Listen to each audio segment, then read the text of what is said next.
I will present our result we obtained 2 years ago on NBAA. That was done in Imaging Institute in Paris, in France. And first of all, you know that NBAA represents a genetically heterogeneous group of diseases with mutations in genes involved in various mechanisms, such as lipid metabolism, autophagy, or iron metabolism. And due to defect of proteins located in various parts of the cell, mitochondria, ER, cytosol. And the question, obviously, was to understand how these different defects result in iron accumulation. And we started to work on NBAA after doing exome sequencing in this family with 2 sisters who presented speech and motor delay, progressive cerebellar ataxia, pyramidal syndrome, and dysarthria, and in which brain MRI revealed iron accumulation in globus pallidi and peduncules. So we did the exome sequencing and identified 2 compound heterozygous mutation in REPES1, and this resulted in a decreased amount of REPES1 protein in patients' fibroblasts. So REPES1 is involved in endocytosis and vesicle transport, and its relation with iron homeostasis is relatively easy to imagine. The major iron uptake involves the transferrin receptor of TFR1 internalization by clathrin-dependent endocytosis of transferrin. So transferrin bind iron and transferrin receptor bind iron with iron. RALB-BP1, the protein from the clathrin coat of this endosome, allows the recruitment of the REPES1 protein, and then acidification of the uncoated vesicle induce iron release in the cytosol, and part of this iron will be stored in cytosolic or mitochondrial ferritins. And then interaction of REPES1 with RAB11FIP2 allows the fusion of the uncoated vesicle with the perinuclear endosome recycling. And then the budding of this vesicular body results in the recycling endosome that return to the membrane, allowing transferrin recycling, and which also allows the recycling of transferrin receptor to make new cycle of internalization of iron. And we hypothesized that the REPES1 mutations could induce iron overload via alteration of endocytosis, endosome trafficking, and TFR1 recycling.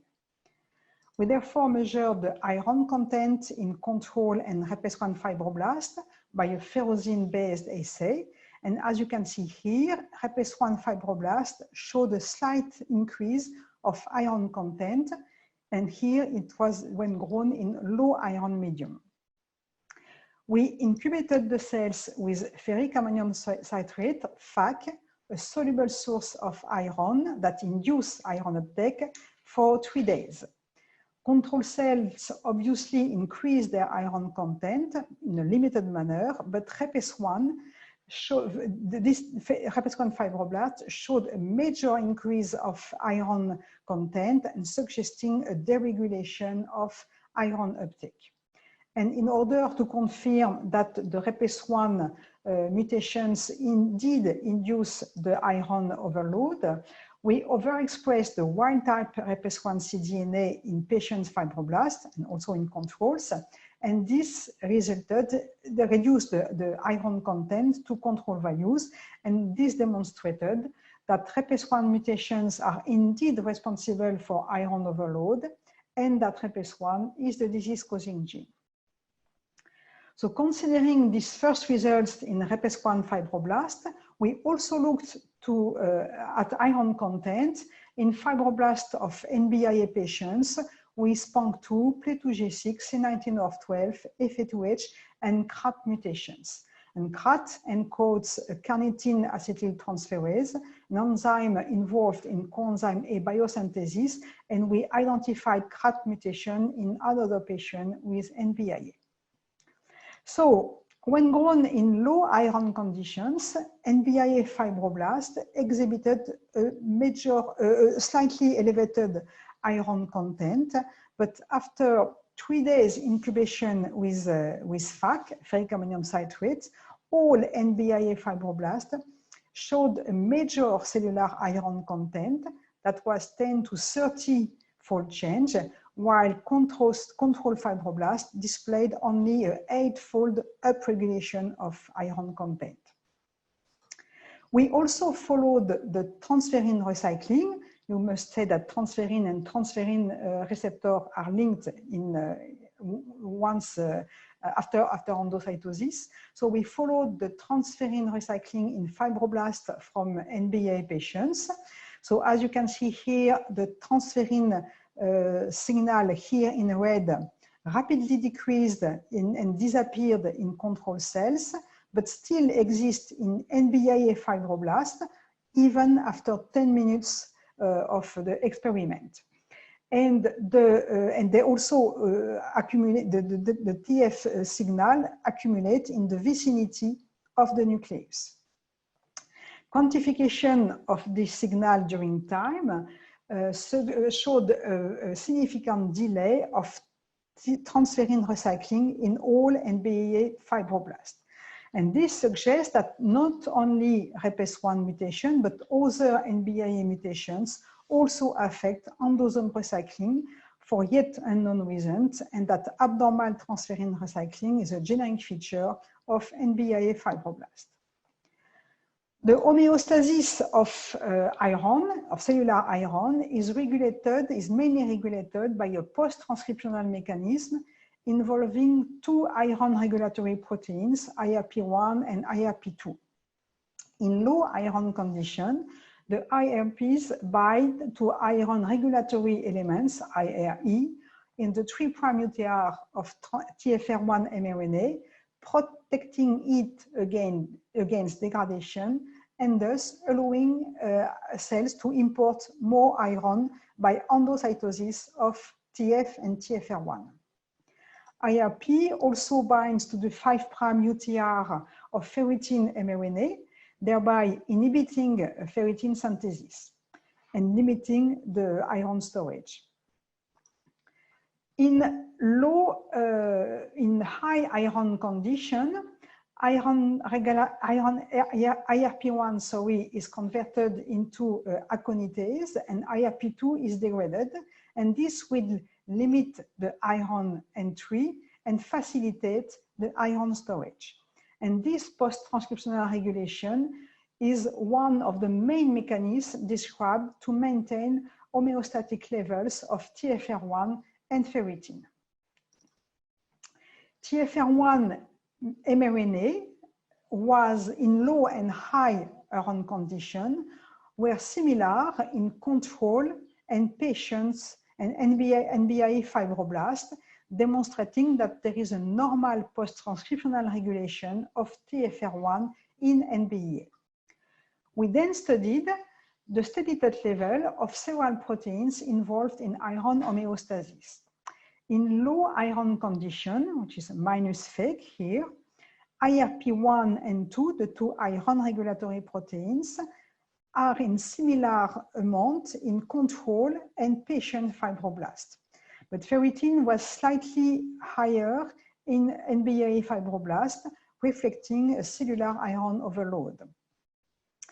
In control cells grown in high iron condition, here, the low levels of IRP1 and IRP2 and of TFR, here, limited the iron uptake, whilst ferritin increased here for iron storage.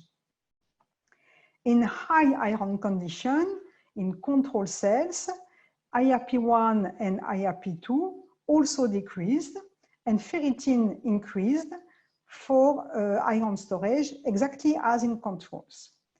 However, TFR1, here on the first line, the TFR1 failed to decrease in NBIA fibroblast as it decreased in control fibroblast, or even increase in some cases, and the concomitant increase of TFR1 and ferritin in the context of iron overload is paradoxical, as the stored iron should downregulate the TFR1 and limit the iron import. We then question whether the increased steady-state level of TFR1 was related to increased amount of TFR1 at the membrane. And we therefore quantify TFR1 amount by immunofluorescence using next-generation flow cytometry. This shows an increased TFR1 signal here in green in the patient's fibroblast, but that was very important compared to control cells. And here you have the quantification that shows a very important TFR1 accumulation at the cell membrane of NBAE fibroblast that confirms that despite iron overload, NBAE fibroblast failed to downregulate TFR1 and therefore iron uptake. So we have shown that NBAE fibroblast displayed delayed TFR TF and TFR recycling, increase TFR1 amount, and accumulation of TFR at the cell membrane. But in the same time, these cells have a normal TFR1 post-transcriptional regulation. This suggests the existence of a non-canonical TFR1 post-transcriptional regulation and its alteration in NBAE. Actually, there is one post-transcriptional modification of TFR1 that has been described in 1990, but that was almost completely forgotten. And this TFR1 modification occurs at cysteine 62 and cysteine 67 by S acylation, palmitate being the predominant fatty acid. And mutations of these two cysteine result in decreased TFR1 palmitoylation, increased TFR1 internalization, increased iron entry, and obviously iron overload. And these features exactly parallels what we observe in NBAE fibroblast. And considering that acetyl-CoA is the solid donor of acetyl groups for acetyltransferase, we hypothesize that CoA synthesis defect related to PANG2 and CRAT mutations might reduce the TFR1 palmitoylation. Thus, we investigated TFR1 palmitoylation in PANG2 and CRAT fibroblast using fatty acid exchange chemistry, and we observed a reduced TFR1 palmitoylation. Interestingly, coenzyme A supplementation increased the TFR1 palmitoylation, suggesting that CoA depletion related to PANG2 and CRAT mutations defect is directly related to TFR1 palmitoylation. Surprisingly, a major palmitoylation defect was also observed in other NBAE cell lines, and this is particularly severe in C19orf12 and Play2J6 fibroblasts. Artesunate is known to induce TFR1 palmitoylation and to reduce the TFR1 at the cell surface levels. And we therefore treated the cells with artesunate and observed enhanced TFR1 palmitoylation in both control and NBAE fibroblast. Moreover, the steady-state level of ferritin were lowered by artesunate in all cell types, reflecting a decrease of total iron content. So several data from the literature and from our results support the palmitoylation defect in NBAE. First, metabolic profiling in PANG2 fibroblast showed decreased amount of palmitic acid, and impaired CoA synthesis related to PANG2 mutations in Drosophila has been shown to induce alteration of histone and tubulin.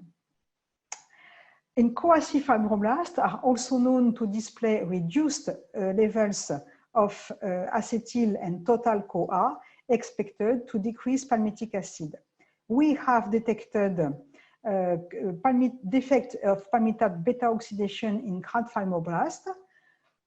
Phospholipid the mutation defect of phospholipid A2, phospholipase A2 in mouse model shows a palmitate beta oxidation defect, and FA2H is an enzyme involved in a fatty acid. It's called a fatty acid hydroxylase, transforming fatty acid into hydroxy fatty acid that could also result in decreased palmitate. And finally, we can hypothesize that the abnormal recycling caused by TFR1, by RAPS1 mutation should slow down the TFR1 trafficking, and also it's reducing palmitoylation, as S-acyltransferase mainly are mainly localized in ER and Golgi membrane. So palmitoylation is a rapid mechanism of post-translational regulation, whereas the TFR1 post-transcriptional regulation can take several hours, and therefore this post-translational modification by palmitoylation represent an alternative and rapid means to modulate the cellular iron content. Nevertheless, several questions are still unanswered. What is the common mechanism or pathway resulting in impaired TFR1 palmitoylation in these different NBAA subtypes? We have looked at the transferrin-bound iron uptake, but we also have evidence that the non-transferrin-bound iron uptake is also affected in NBAA, and this should be investigated. Finally, how is iron homeostasis in other NBAA subtypes? And addressing these different questions will allow to better understand these diseases and to identify therapeutic targets. In conclusion, we have identified two novel genes of NBAA, RAPS1, what was very instrumental to understand or to explain actually part of the iron overload, and also CRAT that I had no time to present today. We observed that NBAA fibroblasts are characterized by iron overload. They also have delayed transferrin recycling and accumulation of TFR1 at the cell membrane and also inside the cells. We also identified a post-transitional regulation of TFR1 by palmitoylation, and we observed abnormal TFR1 palmitoylation in NBAA. And this suggests that NBAA can also be defined as an intracellular trafficking disease. And finally, TFR1 palmitoylation now represent a new therapeutic targets for NBAA and other iron-related neurodegeneration. And finally, I would like to thank the people involved in this work, especially Anthony Drécourt, a very talented PhD student who did almost all this work. And I thank you for your attention. And I also would like to thank the NBAA patient organization, especially Patty Wood and Angelika Kluken, who did a very good, very important work for organizing this meeting. Thank you.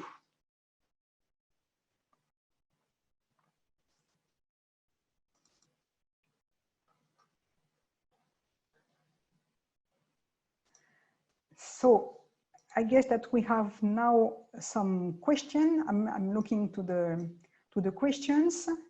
There is a question by Dr. Jeong.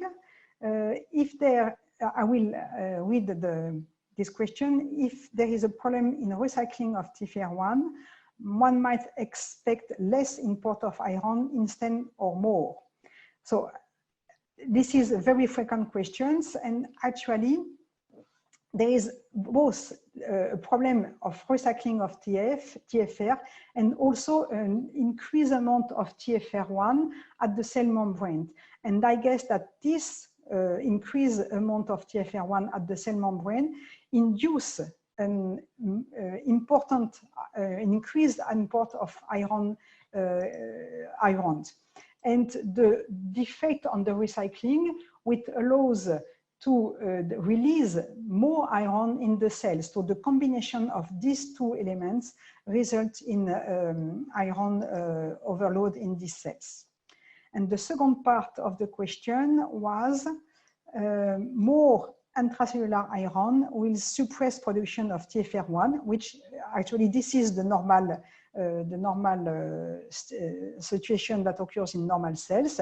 But in NBI fibroblast, this dysregulation by iron ERP1, ERP2 is completely works for sure, but the abnormal palmitoylation is more important and induce the deregulation of TFR1 and increase of the iron uptake. And the last part of the question was if we observe any change in DMT1, but actually we didn't look at DMT1 in these cells. So another question from Alessio Massimo is that if there is other alteration in, if there is alteration of permutation of other proteins, that especially in membrane protein that could be part of the lipid raft. Obviously, we didn't check at that, but obviously this is a very interesting question. Now, I guess there is a more general defect of palmitoylation in all the cells. And then the last question from Dr. Kettler is if we expect to see similar phenotypes in TFR1 recycling in BPAN fibroblast. Actually, we didn't look at that, but we only estimate the iron content in BPAN cells, and we didn't observe increased iron content. So I guess that maybe we should not find a similar phenotypes of TFR1 in this fibroblast, but this has to be checked before to be sure of my answer. Another question is, could high lipid peroxidation levels alter TFR1 palmitoylation? Probably. I guess that the common pathway or mechanism in all these NBIA fibroblasts, at least related to the mutation are presented, are related to abnormal lipid peroxidation, maintenance, synthesis, modification. I don't know, but this is one of the common mechanisms. Last question, but then we will have to stop because the time is running. The last question was, in addition to CoA deficiency, could cysteine oxidation influence TFRN acylation? Yes, obviously. I guess we have we observed that we looked at the TFRN palmitylation, but there is a lot of things that could contribute to this abnormal palmitylation of TFR. So I thank you very much for your very interesting question, and I guess that we have to continue.